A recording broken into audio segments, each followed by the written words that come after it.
CDC Director Dr. Rochelle Walensky is expressing concern spring break could lead to another spike in COVID cases.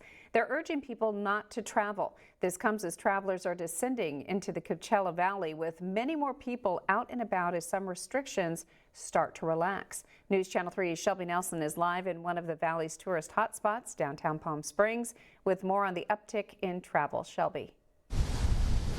Well, Ken, there is actually a lot of people out here in downtown Palm Springs considering the fact that it's a Monday, although within the past hour those crowds have dissipated a bit. But a lot of people that I spoke with earlier today say that they are traveling in from out of town, and despite what health experts are saying, many of them actually feel safe considering that a lot of those vaccines are being administered now.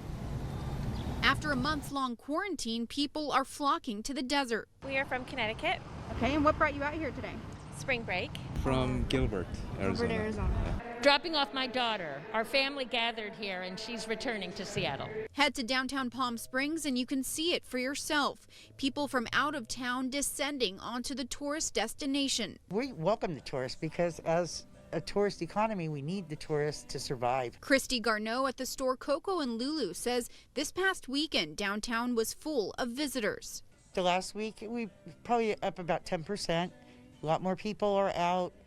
I think people, especially from the cold states, are really coming in now. On Friday, the TSA reported one of its busiest travel days in almost a year. Things are starting to rebound here at the airport. Daniel Meyer at Palm Springs International Airport says they too are meeting the national trend. Our busiest day that we have data for so far was Sunday, March 11th. We actually had the most daily throughput of passengers since before the pandemic started as well. The city of Palm Springs also reporting promising numbers in the wastewater testing method they've taken up since August. City Councilman Jeff Kors says the latest findings reflect progress. So we've been hovering around an estimated 150 to 170 cases from last week that they think are active in Palm Springs. That's compared to a spike that Kors says reflected about 5,000 cases just a few months ago.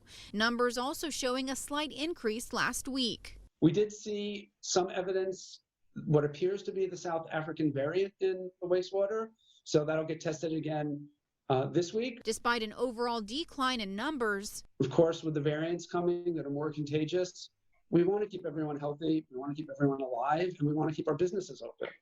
So just follow the rules. So that's really the message we want to get out, that things are better, and we want to keep them that way. So let's all do our part to make sure we do that.